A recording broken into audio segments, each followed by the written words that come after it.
Hi everyone, welcome back. तो तीसरे chapter में he talks about the ideology of competition, right. Peter थियल को बोलते हैं कि हमें स्कूल में बताया गया है कि competition is healthy and virtuous, right. कि compete करना जो है वो अच्छी बात है, राइट। हम स्कूल्स में, कॉलेजेस में, सब जगह हम compete कर रहे हैं दोस्तों के साथ, राइट। एंड कौन अच्छा मार्क्स लेके आएगा इसके लिए हम compete करे जा रहे हैं, राइट। सो हमारा एजुकेशन सिस्टम एक ऐसा सिस्टम बनाया गया है कि लेट्स से 100 बच्चे एग्ज़ाम दे रहे हैं, राइट। कुछ भी पढ़ाई कर रहे हैं, एग्ज़ाम दे रहे हैं। 10 बच्चे जो टॉप कर रहे हैं उनको हम कंसिडर कर रहे हैं कि ये स्मार्ट बच्चे हैं, राइट। इनको जॉब मिलना चाहिए, इनको सब कुछ होना चाहिए, राइट। तो पीटर थियल का ये कहना है कि ऐसा कॉम्पीट करके का क्या फ़ायदा, क्योंकि at the end of the day वो 10 बच्चे जो है वो जॉब्स लेंगे, ये करेंगे, but what about the rest of the world, right. क्यों कम्पीट करना है एक दूसरे के साथ? क्यों ना हम सब एक अलग अलग प्रॉब्लम ले लाइफ में एंड वो प्रॉब्लम को सॉल्व करने के पीछे लग जाए, राइट। तो एजुकेशन सिस्टम जो एंटायर सिस्टम मॉडल है, basically it makes a good employee, right. It doesn't teach you how to become an entrepreneur, right.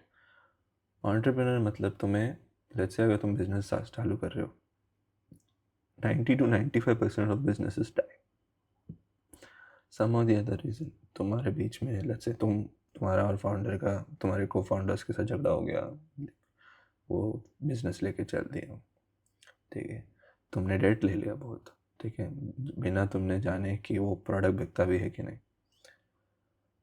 तुमने मार्केटिंग और चीज़ों पे बहुत पैसा खर्चा किया और तो कस्टमर्स नहीं आ रहे, तुम्हारा प्रोडक्ट इनोवेटिव नहीं है, lot of problems can be there, like तुम्हारा मैन्युफैक्चरिंग फैसिलिटी ठप हो गया है, या फिर तुम डिस्ट्रीब्यूशन नहीं कर पा रहे, ये वो फन का ना, lot of problems can come up, right. 90 to 95% of business जो है वो इवेंचुअली बंद हो जाती है, right. And the way to look at it is, usually what people do is people look at a business which is just making high margin, right? So let's say India mein, if you see like this cosmetics and जो products जो बेचते हैं, right, they have very high margin, 70-80% margins, right?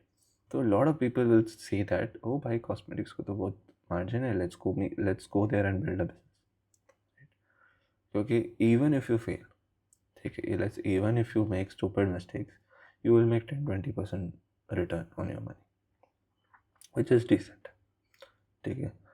But if you succeed, like you end up making a very strong, powerful business, right? So that is what it is. But the thing is, if everybody is competing, then there is no money to be made. So you have to think which are the set of sectors where very few amount of businesses are getting started, right? And if that sector you can do something meaningful, then you should go out and take it, right? So he says that the more two rivals are, जो दो लोग अगर एक दूसरे का लड़ रहे, intensely लड़ रहे, तो all the money is getting क्या बोलते हैं, taken away, and no money is made by the business. So in short he says competition जो है वो losers का game है. The real businesses who are building are not building with competition. There is no competition, absolutely no competition, and you are the unique only company who is providing that product or a service.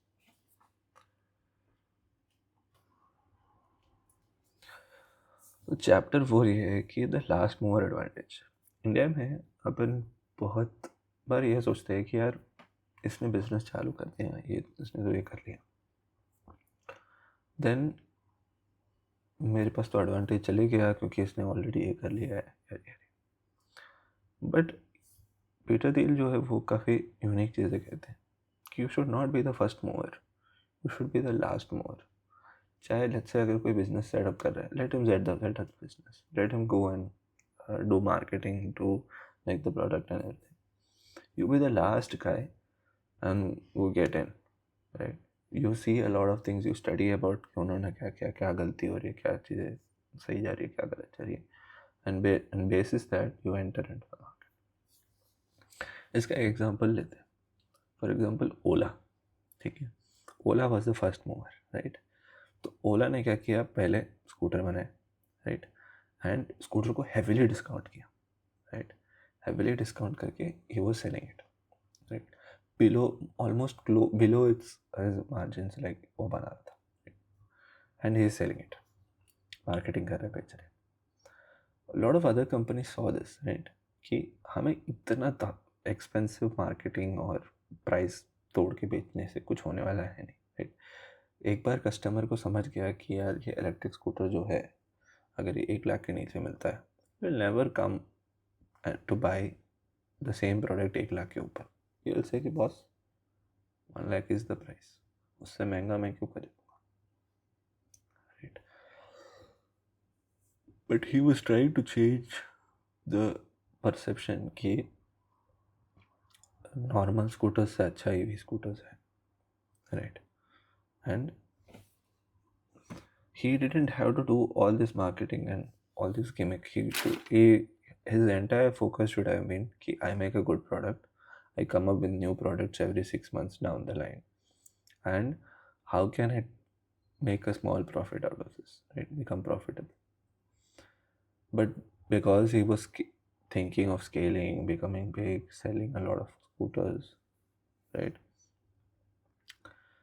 he violated the principle, right. The entire model violated the principle that you need to generate cash at the end of it.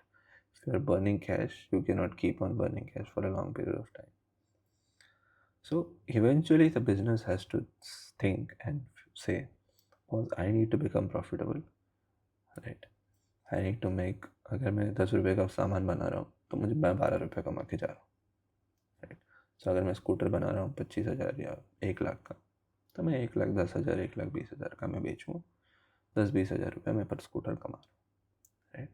And it keeps on going, right. फिर तुम product, services, ये वो फलाना ढिमकाना सब देते हो, which is separate, right, जिसमें तुम अलग अलग से तुम पैसा कमाते हो.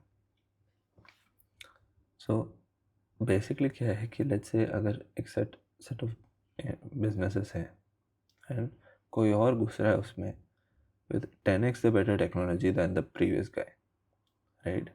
So that basically kills the market and you become the monopolist, right?